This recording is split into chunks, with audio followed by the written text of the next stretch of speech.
We're teaching a new movement every day for 12 days. It's our little gift to you to help keep you saner and also moving better throughout the holidays. Have fun with it and don't forget to enter for daily prizes and the biggest grand prize we've ever given away. And remember, this isn't about mastering the movement or trying to do it perfectly. It's all about exploring what your body's capable of at the current level you're at right now.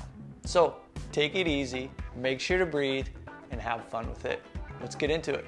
Today I'm going to ask you to start in this position, shoulders over your hands, hips over your knees, feet and hands shoulder width apart.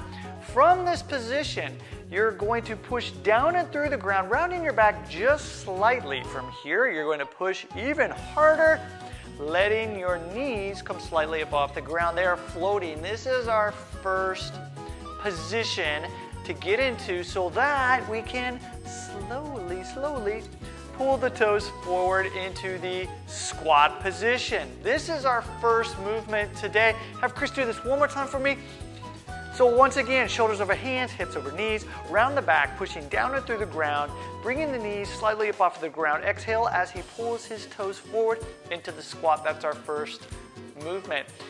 Second movement starts from the squat position, but we're going to go through the exact same setup that you just did. So Chris is going to place his hands down on the ground, making sure the shoulders are over the hands, hips are over the knees as he pulls his feet forward into this squat position. This is our second movement. So we're going from that squat position to the squat position. I'm going to ask Chris to go back just for a moment so I can show you the final movement that we have today.